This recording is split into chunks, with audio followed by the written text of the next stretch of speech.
hiciste carne, cargaste la oveja perdida, tomando su herida, la ungiste en amor. Ven, Señor Jesús, recibe mi vida en tu bondad. Ven, infunde tu espíritu, posee mi alma, transfórmame en ti.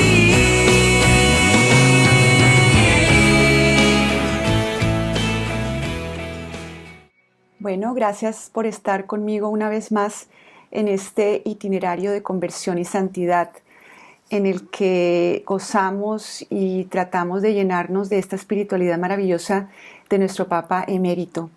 El tema de hoy es cómo Cristo hizo suyo todo lo nuestro. Hemos estado siempre hablando de cómo para el Papa la esencia del ser humano es la misma que la de Dios, que es relación. Dios es una comunidad de amor de tres personas tan unidas entre sí por el amor que es un solo Dios. Este es un misterio maravilloso de cómo el amor puede unir más que todo lo demás. Y así nosotros fuimos hechos a imagen y semejanza de Dios como seres en relación con Dios, y hemos hablado de cómo el pecado justamente es la ruptura de esta esencia nuestra y el vivir como atrincherados en nuestra soledad. Y quiero para empezar contarles una historia real. Un psicólogo norteamericano recibió en su consultorio a una persona que había luchado en Vietnam, un señor. Y el señor asistió a la cita con su señora, con su esposa. Entonces, este terapeuta trataba de que este paciente hablara e hiciera algunas cosas, y él se rehusaba o no podía. Pero entonces ocurría algo increíble. Cuando la esposa lo tomaba de la mano, este excombatiente de Vietnam podía hacer y realizar lo que el psicoterapeuta le pedía. Y otra vez volvía a pedirle algo y solo el hombre no podía hacer nada. Y cuando la mujer lo tomaba de la mano, el excombatiente era capaz de todo. Entonces este psicólogo decidió hacer un experimento, porque como es esta cosa de que tomar de la mano a alguien puede ser algo tan poderoso. Entonces inventó un experimento, y el experimento consistía en lo siguiente: ponía a una persona en estas máquinas de MRI donde hacen los escaneos del cerebro, y arriba de la máquina había una señal, una cruz, que en algunos momentos era verde y en otras era roja. Era verde cuando no le iba a pasar nada a la persona que estaba en la máquina. Y cuando había una cruz roja, quería decir que la persona iba a recibir unos shocks eléctricos en las pantorrillas. Sí, tenaz. Pero ese no era todo el experimento. Al lado de esta persona que estaba en la máquina estaban diferentes personas. Estaba, por ejemplo, nadie, y la persona pasaba por el experimento y las personas que estaban evaluándolo veían lo que sucedía en el cerebro. Entonces la persona podía estar sola, podía estar, por ejemplo, con un médico, o podía estar con una persona, por ejemplo, con su pareja, con la que tuviera una buena relación, o en otras oportunidades pues estaba con su esposo o con su esposa, con las que en ese momento tenía una relación no tan buena. Y veían lo que pasaba en el cerebro. Y lo que querían ver era qué circuitos cerebrales interactuaban con el momento en que la persona tomaba de la mano a alguien con quien tenía una buena relación. porque veían que cuando no era así, el cerebro parecía como juegos pirotécnicos. Todo se ponía rojo, terrible, dolor, la persona experimentaba mucho dolor, mucha incomodidad. Y en cambio, cuando tomaba de la mano a alguien con quien tenía buena relación, no sucedía nada de esto. Y el cerebro aparecía calmado. Pero lo más increíble es que le preguntaban a este psicólogo científico, le preguntaban, bueno, pero ¿qué circuitos cerebrales eran los que recibían las señales para calmar a esta persona?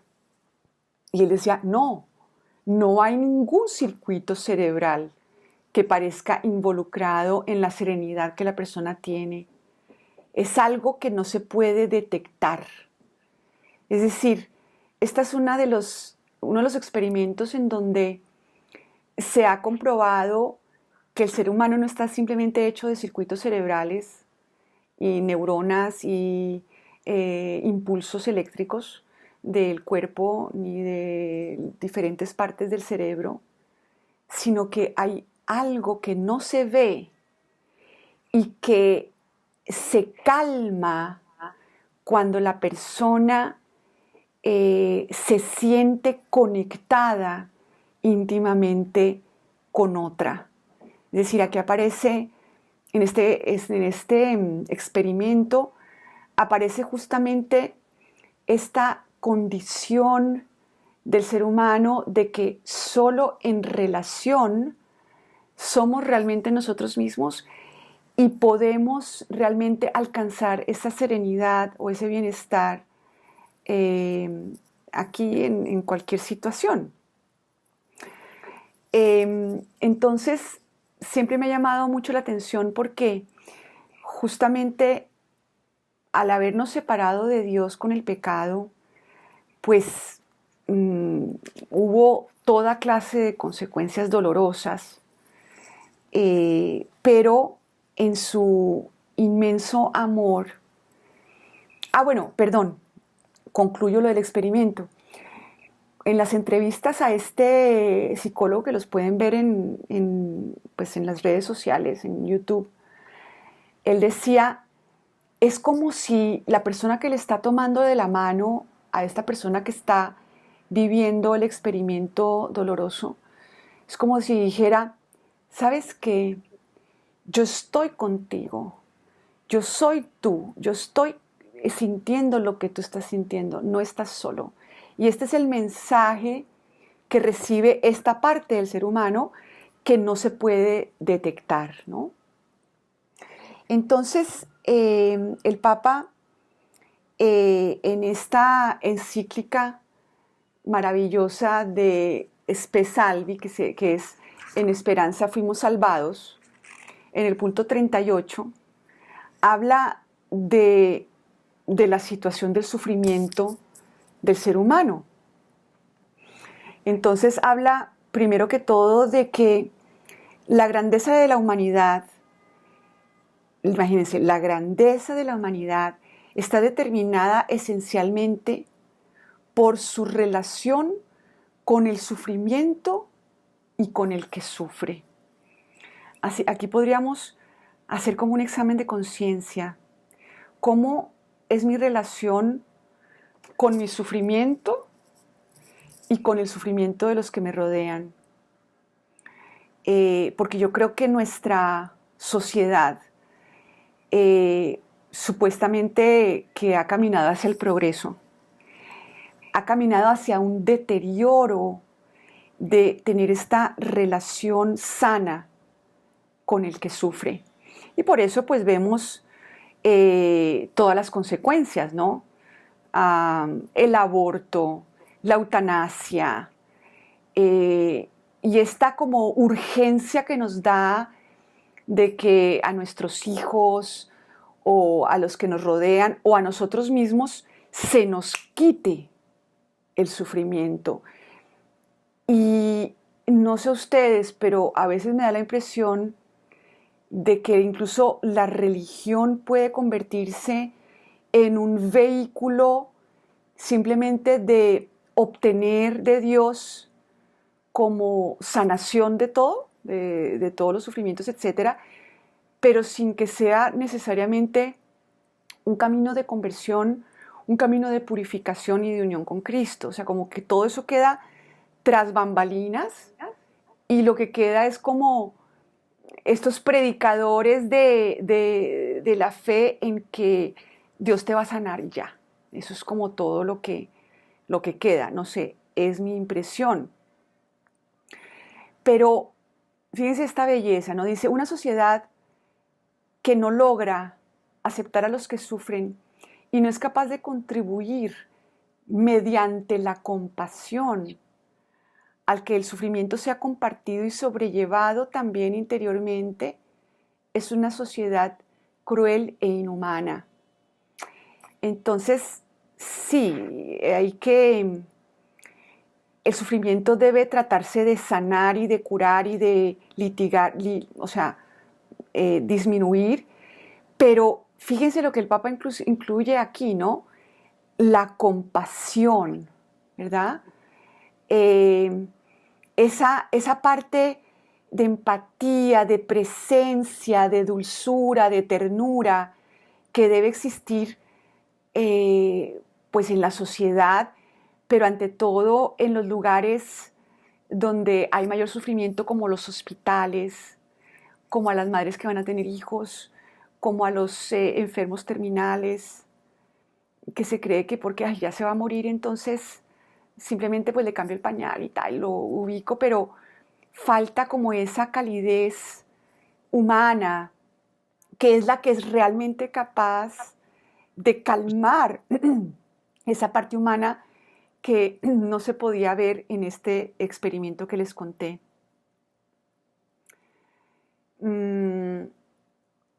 Entonces, dice el Papa, perdón, la sociedad no puede aceptar a los que sufren y sostenerlos en su dolencia si los individuos mismos no son capaces de hacerlo.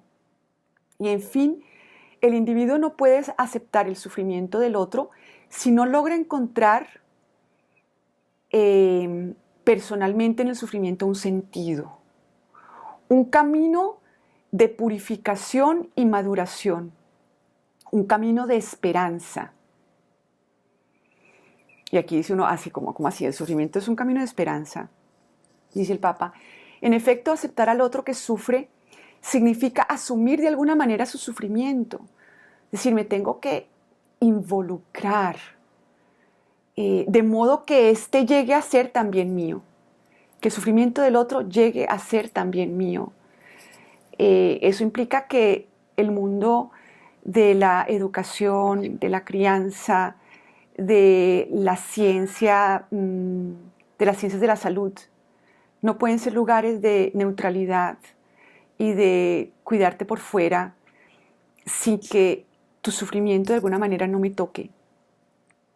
Pero precisamente porque ahora se ha convertido en sufrimiento compartido, en el cual se da la presencia de un otro, este sufrimiento queda traspasado por la luz del amor, que es lo que pasaba con el experimento de tomarnos, que pasa porque el ser humano se transforma cuando lo toma de la mano alguien con quien tiene una relación positiva. Entonces dice, pero también la capacidad de aceptar el sufrimiento por amor del bien, de la verdad y de la justicia es constitutiva de la grandeza de la humanidad, porque en definitiva, cuando mi bienestar es más importante que la verdad y la justicia, entonces prevalece el dominio del más fuerte, entonces reinan la violencia y la mentira. Entonces, claro, cuando lo que importa es simplemente mi comodidad y que yo no me vea perturbado, entonces si alguien me llama porque está sufriendo, yo quiero simplemente que se le quite y no soy capaz como de acompañar a la persona para ver qué es lo que le pasa, de dónde viene. No tengo la paciencia de escuchar, sino que quiero que simplemente se le quite, y eso puede pasarnos también con los niños, ¿no? Ay, no pasó nada, no pasó nada, no pasó nada, cuando el niño realmente está sufriendo. Entonces, Fíjense lo que dice el Papa, que es lo que este experimento comprobó. El sí al amor es fuente, también el sí al amor es fuente de sufrimiento porque el amor exige siempre nuevas renuncias de mi yo. O sea, las personas que estaban sentadas al lado del que estaba sufriendo los shocks eléctricos, pues de alguna manera estaban renunciando a su yo porque estaban involucrándose en lo que le estaba pasando el otro. Y ese acto hacía que el otro tuviera pudiera sobrellevar su propio sufrimiento. Pero además de todo, el hombre tiene un valor tan grande, cada hombre con lo que tiene dentro, tiene tanto valor para Dios, que Dios se hizo hombre, o sea, no solamente nos tomó de la mano como desde el cielo y desde su divinidad, sin involucrarse perfectamente con nosotros, sino que se hizo hombre para poder compadecer, padecer con nosotros, compadecer él mismo con el hombre de modo muy real en carne y sangre, como se nos manifiesta en el relato de la pasión de Jesús. Entonces la pasión, que esto es uno de los ejes de la espiritualidad del Papa Benedicto XVI, es ese meterse Dios dentro de todo lo humano, padecer con nosotros para hacer suyo todo lo nuestro, de manera que no haya un instante en los que tengamos que enfrentar nuestra vida y lo nuestro solos.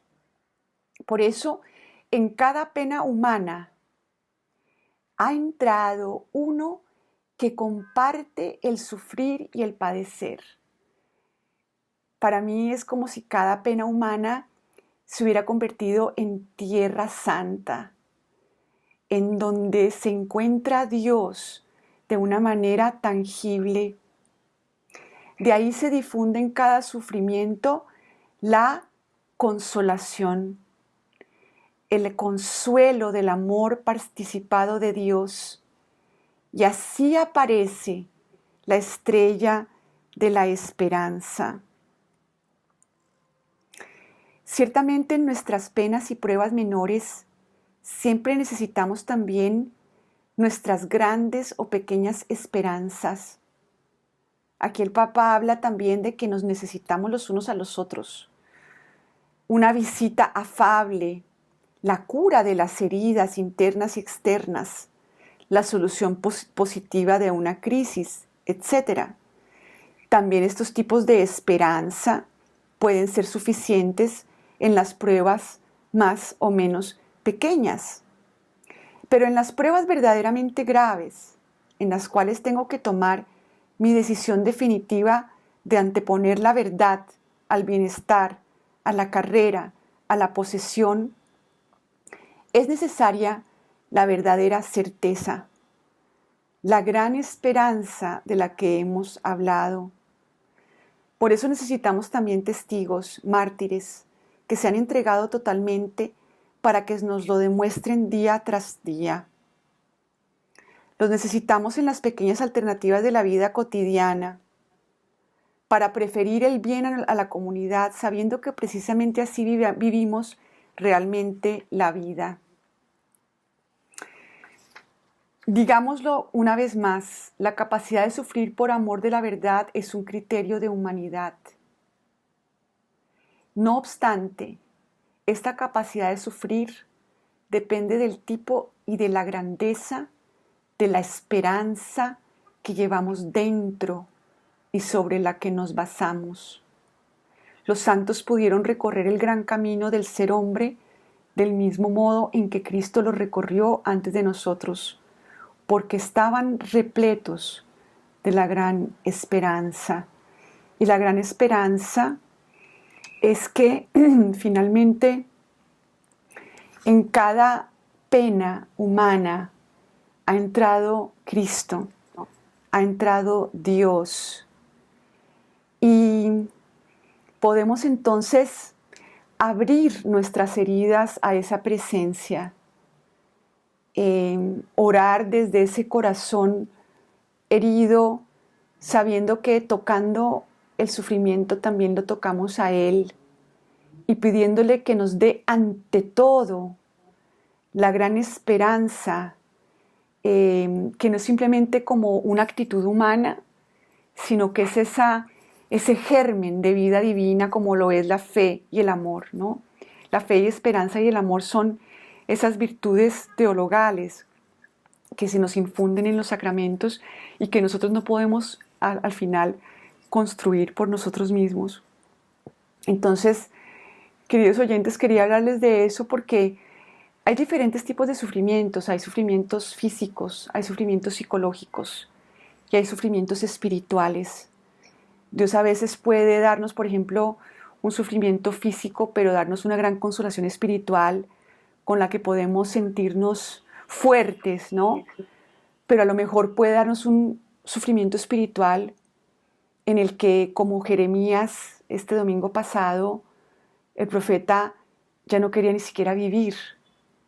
Pero en ese límite de ese sufrimiento tan terrible del profeta Jeremías, después de eso, en que ya se echó a morir, imagínense el sufrimiento espiritual, psicológico y seguramente físico que sentía. Después de eso es que lo lleva 40 días al Monte Santo, alimentándolo con un alimento del cielo, que es como ese preludio de los sacramentos. Entonces a veces Dios nos tiene que llevar a veces a esos sufrimientos límite, pero podemos tener la certeza de que no estamos solos y de que aunque tengamos a veces esa densidad de la oscuridad que no nos deja percibir a Dios, ni su presencia, ni su amor, Dios está ahí como esa mano de esa persona al lado de alguien que simplemente le estaban poniendo unos shocks eléctricos y estaba la persona simplemente sentada al lado. Nosotros tenemos a un Dios que padeció con nosotros cada momento. Entonces, hagámonos el propósito de permitirnos acceder a esa presencia. Esa oración del corazón seco, árido, adolorido, pero que se refugia en el corazón de Dios que está ahí. Y esa es al final de cuentas lo único capaz de consolarnos, porque estamos hechos desde el principio para esa relación.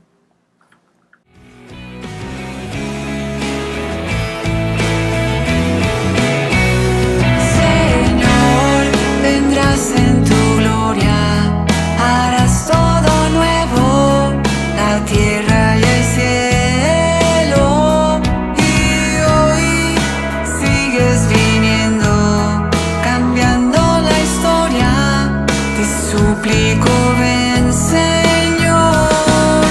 Ven, Señor Jesús, recibe mi vida en tu bondad.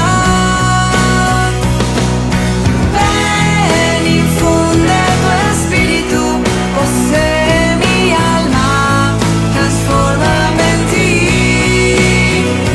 Señor, hazte cercano a los que amamos, derrama tu amor.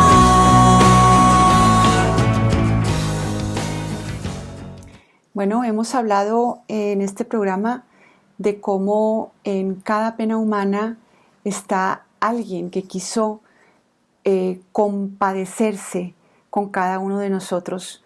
Pero la salvación y el bienestar de cada cristiano no es algo individual, es siempre algo comunitario. Con la redención Dios restaura la unidad del género humano en este cuerpo cuya cabeza es Cristo. Por eso, a lo largo de la historia, los santos siempre han tenido esta sensibilidad especial para ver a Cristo e identificarlo con los que sufren. Así que hoy hagamos esta este examen de conciencia de cuál es nuestra relación con mi propio sufrimiento, cómo lo vivo, si en él quiero simplemente librarme de él y estoy afanado por esa esperanza, digamos, a corto plazo, o si de alguna manera me abro a la presencia de Dios y pidámosle que nos haga, que nos dé un corazón nuevo, el corazón de Él, para ser sensibles y poder estar al lado de los que sufren, pero no con esta idea de proselitismo, sino con esta actitud que tenía Santa Teresa de Calcuta, que era porque vale la pena, porque amar es para lo que estamos, ¿no? Para que Cristo ame al que está al lado y hacerme solidario con Él, aunque no sea católico, aunque sea lo que sea, pero simplemente porque estamos viendo y palpando a Cristo en su máxima expresión, porque tomó justamente lo más nuestro, que es ese sufrimiento del aislamiento, de la soledad, y bueno, todas las penas, tanto físicas, psicológicas y espirituales, que nos hagamos solidarios, que no nos sea indiferente, y si nos es indiferente, es una razón para ir de rodillas y pedirle que su corazón sea el que reine en nosotros y no este corazón nuestro endurecido que tiende siempre a la comodidad personal. Bueno, nos encontramos Dios mediante en otra oportunidad. Un abrazo fraterno. Quedamos con María.